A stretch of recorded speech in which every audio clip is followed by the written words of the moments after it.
Welcome, this is Josh Rees with Mile High Church in Lakewood, Colorado. Thank you for tuning in to our podcast today. For more information about our church, please visit our website, milehighchurch.org. Why do you sell yourself for so little? You who are so precious in the eyes of God. Why do you sell yourself for so little? You who are so precious in the eyes of God. From Rumi, of course. Nothing to do with today's talk. But I have been nurturing that in my heart, and I wanted to gift it to you. Maybe it'll have some value for you as well. I would like to tell you a story, if I may. Long ago, long before the earth is the way that it is today, there were two brothers. Now, these brothers were not of the race of humankind, nor were they of the old gods who were high upon Mount Olympus. These brothers were Titans. The elder brother's name was Prometheus. The younger brother was Epimetheus. And I have to give you some background, sort of a context, so you fully appreciate and understand this story. Humans were not as they were today. They were more like animals. And Prometheus and Epimetheus would tend to them in a variety of ways, would take care of humans. And Prometheus got this idea that if humans had fire, their lot would be much better. Life would be much easier. So he went to Zeus, the All-Father, the king of the gods, the father of the gods, and asked if he might give the humans fire. And Zeus was like, no. If we give the humans fire, they might become so industrious and develop and advance that someday they will have no need for us and they will overthrow the gods. So no fire for the humans. That didn't go over well with Prometheus. So he decided he would go behind Zeus's back and one morning steal fire from the sun, bring it to the humans. And that's what he did. Taught the humans how to use fire, how to cook with it, how to be industrious with it, make tools, etc. Taught the humans many things about agriculture, construction and horticulture, etc., etc. And really, it could have been the beginning of an amazing golden age. Except for Zeus. Zeus was kind of what you might call your traditional great big daddy sky god. You know the type. Patriarchal, arrogant, vengeful, controlling, domineering, vengeful, and let's be honest, had some anger management issues. That was Zeus. So when Zeus looked down upon the earth one day and saw the humans in their homes, their increasingly elaborate homes with their fires and cooking and their industry and sheep grazing on the hillside and grain growing in the fields, he was angry. And he said, "Who has done this?" And someone yelled out, "Prometheus." "That young Titan? Why, I will punish him. As for the humans, the puny humans, let them have their fire. I will make their lives 10 times worse." And this was his plan. He called forth his blacksmith, Hephaestus, who could craft anything, indeed who had created much of the world. And he commanded Hephaestus out of clay to craft the most beautiful woman conceivable, the most beautiful woman imaginable. And Hephaestus did. And Hephaestus brought the form before Zeus and the other gods who are high up in their clouds on their mountaintop. And Zeus said, "Come, let us each instill in this form a goodly gift." And he gave the first by breathing life into this form. While others stepped forward and they contributed their gifts. For some, it was adding to her beauty. For others, it was intelligence. Another gave wisdom. Someone gave quick wit. Another gave skill with the spoken words, skill with song, and many, many gifts. And someone gave the gift of curiosity. And they called her Pandora, all gifts. Pandora.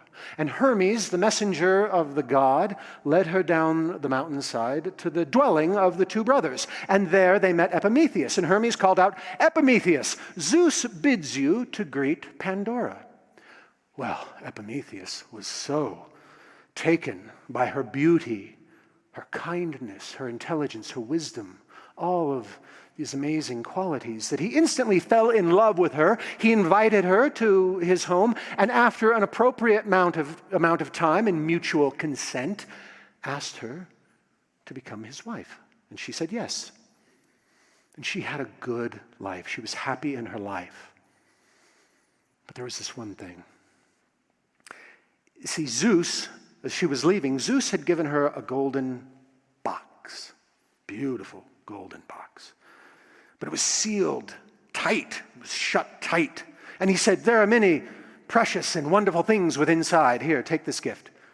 Well, Athena, the queen of the air, she warned Pandora. She said, "Do not ever open that box, nor even dare to desire to look upon what lies inside." Uh-oh. Uh-oh. Well, Pandora's curiosity ate at her every day. She kept that box up on a shelf, but every day she would take it down. And she was like a kid with a Christmas present, shaking, trying to see if, there was no wrapping, but, could she peek inside maybe just a little bit? And she'd put that back up on the shelf. But her mind was always going to it. Why would Zeus give me a gift that I couldn't have nor even look upon? Pull that down. Look at that box. Curiosity getting the better of her. Well, maybe Athena is just jealous. Maybe she doesn't want me to have the gift because maybe it would enhance my beauty or my other good qualities. That's it. And one day, curiosity got the best of Pandora. She took that box down. And she was just going to open the lid just a little bit. And she did. Boom! Off that lid flew, and in a whirling, raging, wailing sound, out sprung and flew and crawled thousands of tiny creatures with grotesque, misshapen faces and sharp, bumpy, spiky bodies. They flew and they flew around the room, screaming and wailing and cursing, biting and poking and scratching at Pandora. No one had ever seen creatures like these in the world. And you have to understand, as I told you, up till this point, humans were living rather simply. But they also enjoyed the peace and the tranquility and the harmony of that simple life. Well, these creatures spread out into the world in all directions, and they clawed and burrowed their way into the hearts of men and women and even the children. And they sowed the seeds of separation that came to be known by many names: anger, despair, doubt, envy, jealousy, greed, sorrow, sadness, worry, viciousness. Oh, Pandora, what have you done? What have you done? She lied there on the ground, weeping, stung and bitten and scratched. And suddenly she noticed a slight movement in the box. So quickly she grabbed the lid and went to slam it down so that she might keep at least one of the little creatures from coming forth into the world. And just as she was to seal that box shut, she noticed a faint glow, a little light. And the moment she saw that light, her heart, which had been filled with despair, suddenly was renewed, was lightened. And she witnessed as this tiny creature rose on delicate gossamer wings, with a light equally delicate, and yet she sensed somehow enduring and eternal. And she realized that this one, so unlike the others, was called hope. And it spread out into the world. And this is the state we find ourselves in today. A world plagued with suffering caused by the belief, the seeds of separation. And hope still shines, but it needs to be tended and nurtured, cared for. And this is our lot, our duty. We are called to be stewards of hope. We are called to nurture and maintain hope, that its light may not be removed from this world. Hope lives or dies in the human heart. And so it is. So what is it to be a steward of hope? Well, first of all, I have to make a little distinction, or I have to point out the relationship between hope and faith. There are many different opinions, many different viewpoints on that, and it kind of matters which viewpoint you hold. There are some who see hope sort of as a precursor to faith, like kind of a wishy-washy faith, like, well, I hope it works out. I don't know, but I hope. And like in Dr. Holmes, that's, he even talks about in the Science of Mind textbook. That's not what we're talking about, right? We're, conviction. We approach things with conviction and knowingness. But that's not how I see hope. I see hope and faith like two sides of the same coin. Faith is of the mind. Hope is of the heart. They're both important. And I'm just not making that up because, that's what I want. I'm drawing upon the work I've done, in particular with the prayer of St. Francis. Beloved, make me an instrument of thy peace. Where there is hatred, let me sow love. Where there is injury, pardon. Where there is doubt, faith. Where there is despair, hope. We need both. Hope is of the heart, and it lives and nurtured in the heart. Maybe you've had this experience. This is how I experience hope and despair. So despair is like a ball being deflated. That, really? Again? We got to deal with this. Why is this happening? But hope is like an inspiration. Okay, I got this. Okay. So what does it mean to be a steward of hope? Well, let's continue on that analogy of a light in the heart, of a small candle. Imagine a small candle, small flame held there in the heart. What does a candle, a flame, need to continue, to prolong, to be nurtured and nourished? What does it need? Well, it needs to be protected, to be sheltered, right? If I have a little candle flame out here, a little light, and the winds are racing about, and poof, gets blown out. Likewise, if I'm constantly buffeted by the winds of despair and bad news and negativity, my hope gets extinguished. Okay? And I have to give it fuel. I have to nurture it, right? A candle needs oxygen. It needs some kind of fuel, oil or wax or whatever. So it has to be nurtured. It has to be fed continually fed. And the purpose of a candle is to illuminate, to shine. So I have to let my hope shine into the world. I have to let it illuminate around me. So let's dig a little bit deeper into these three things that I'm inviting you to consider as you go about the business of being a steward of hope. First off, minimize the hopeless. Minimize in your life that which makes you hopeless, that which steals and drains your hope. So for instance, for me, I noticed I had this nasty habit. I don't even know how I slipped into it. I'd wake up in the morning, I'd grab my phone, first thing, sometimes I wasn't even out of bed, start going through social media, start going through the news feed. Hey, you know what's coming today? I got to be informed, I got to be up to date. Hey.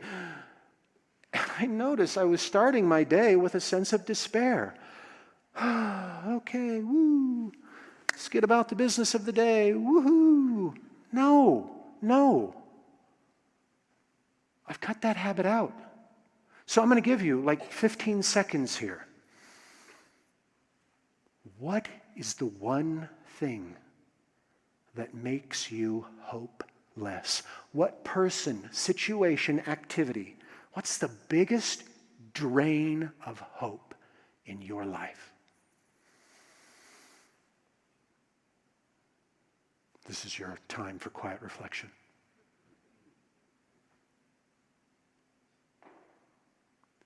Cut it out. Get rid of it. Good riddance. Or minimize it. Change your relationship. I get it. That can be hard. Hey, it's a family member. You got to do. It's too important. This is too important. You cannot let your hope continually be drained. Whatever that one source is for you, that biggest hopeless thing, get it out of your life, minimize it, or at least change your relationship to it. Okay, next point. We've got to maximize that which makes us hopeful, that which fills us with hope. Now, for me, there's a number of things, but the three that come to mind are gardening, being out in nature. I'm always amazed at the tenacity of life.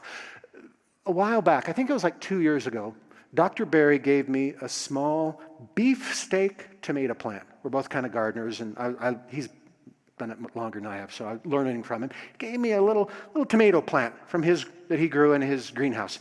And I took it home, and it was like March, so it wasn't time to plant yet. But I'd keep it in the garage at night so it was warm, and then I'd bring it out on the backyard, our porch, so it could start to acclimatize and, be ready for planting, say, the end of May. I came out one night to take it back inside. A rabbit had got to it. I had a pot and about that much stem. And I don't know what it was, but I didn't throw it away. I kept it. I kept taking it in, bringing it outside, and when end of May got here, I planted it. And wouldn't you know, by the end of the season, that thing had grown to about that big. And it had one tomato on it. It was like the Charlie Brown tomato plant. And what was funny was, it was a beefsteak thing, but that was like a cherry tomato. But by God, it did the best it could. And that was amazing. That filled me with hope. Another thing, my family, my wife, my son and my daughter, they give me hope. I get a front row seat into the drama of their lives. And they have and we have our challenges, our demons, and our struggles. But I get to witness the way they stand up, the way they show up every day, the way they face the things that they're going through. And especially with my son and my daughter, it gives me great hope for the next generation. When I see what they've gone through, when I see how they navigated the pandemic as young people, it gives me great hope. And this teaching gives me hope. And I'm, not just saying that because I'm a minister and, it'd be kind of weird if I didn't. This teaching has been such a foundation for my life and the life of my family. It's amazing. I'm going to give you 15 seconds or so. What are the three main sources that come to mind in your life that make you hopeful? People, situation, activity that fill you with hope.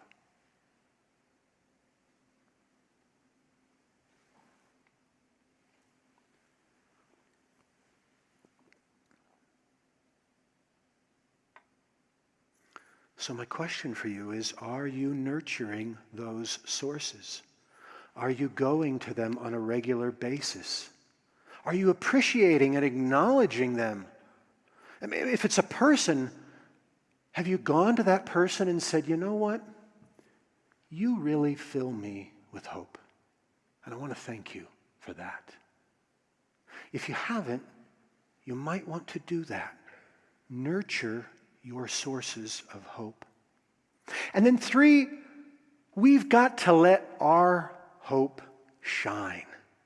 It's not just about maintaining hope, it's about sharing it, it's about spreading it. What would it take for you to become the source of hope to another? Your light is meant to be revealed, not concealed. Do not light a lamp and then hide it, but rather lift it on high for all to see.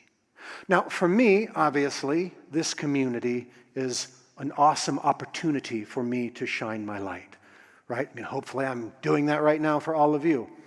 And many of you, you may not have a platform like this in your life, but you encounter people presumably every day.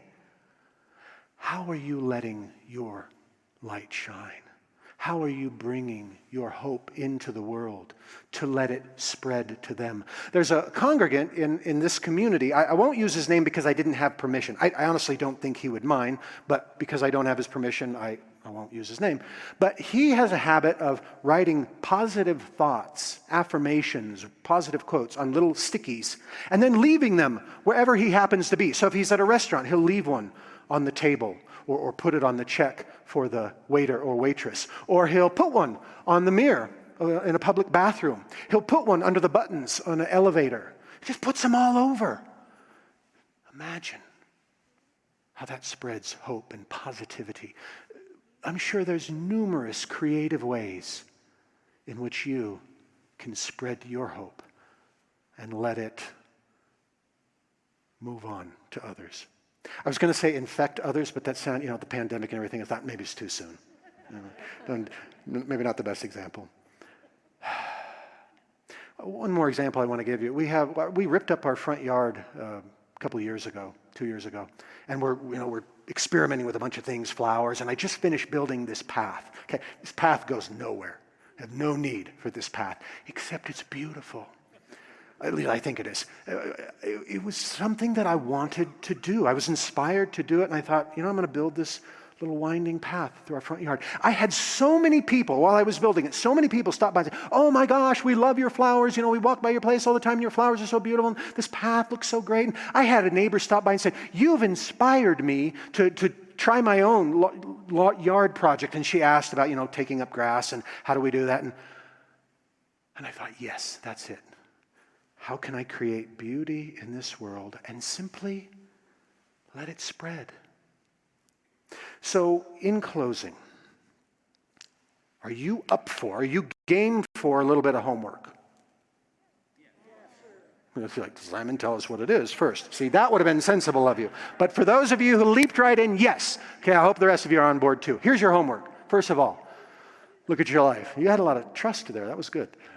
Look at your life. What is the one thing that makes you hopeless? Cut it out. Minimize it. Change your relationship to it. Do whatever you need to do so that it does not drain your hope. What are the 3 things, people, situations, activities, that fill you with hope, that renew you, that cause you to do this? Maximize those. Nurture them. Be grateful for them. Appreciate them. Bring them more and more into your life and visit them regularly. And then let your light, let your hope shine. This world needs your hope, our hope, more than ever. Hope lives or dies in the human heart. We are the stewards of hope, and I hope you join me in being committed to never letting that light be extinguished from the world. Let's pray.